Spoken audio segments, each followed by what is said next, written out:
Welcome back, brave traveler. The dust of Cannae still clings to your sandals. The echoes of Roman cries haven't faded. But look there, on the horizon, a new figure rises like the morning sun after a storm. He's young, charismatic, and wearing confidence like a second tunic. Meet Publius Cornelius Scipio, Rome's comeback kid. After Cannae, the Roman world needed a hero, someone who didn't just survive the chaos, but studied it, learned from it. Scipio had been at the edges of disaster and quietly sharpening his mind while others sharpened swords. When his father and uncle were killed in Spain, Scipio, just in his 20s, volunteered to take command. The Senate raised a collective eyebrow. "You?" Scipio smiled. "Try me." Spain was vital. Carthage had strongholds, Silver and Hannibal's brother, Hasdrubal. If Scipio could break Carthage's grip there, he'd cut the lifeline feeding Hannibal's war in Italy. No pressure. Scipio didn't just march in, he dazzled. His first major victory? A surprise attack on New Carthage, the jewel of Carthaginian Spain.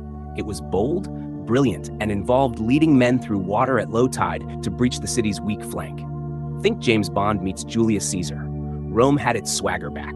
Scipio's blend of diplomacy and daring won him allies among local tribes. He treated prisoners with respect. He returned kidnapped women to their families.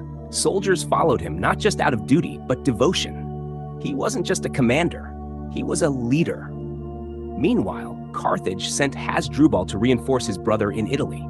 Scipio intercepted his plans, and Rome ambushed him at the Battle of the Metaurus. Hasdrubal was defeated and killed. His head was catapulted into Hannibal's camp like a grotesque FedEx delivery. Hannibal's dream of reinforcements died that day.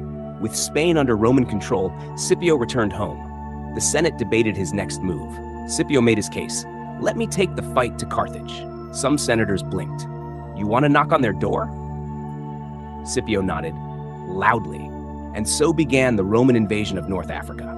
Scipio landed with force, forged alliances with Numidian princes like Massinissa, and prepared to strike at Carthage's heart. Panic set in, the city called Hannibal home. After 15 years of wrecking Italy, the great general was recalled to defend his city. Rome versus Carthage, Scipio versus Hannibal. Two minds, two legacies, one final battle coming into view. But before swords cross, let's savor the irony. The man who crushed Rome now had to save Carthage. And the young Roman who grew up in Hannibal's shadow was about to step into the sun. Rome wasn't just fighting for revenge anymore. It was fighting to define itself, for survival, for dominance, for the legacy that would echo for centuries. The stage is set. The armies gather. Next time, the earth will shake with war elephants, cavalry charges, and the clash of titans. So tighten your sandals and polish your lorica, because in our next episode, we march to a plain called Zama. It's not just a battle. It's the moment history holds its breath.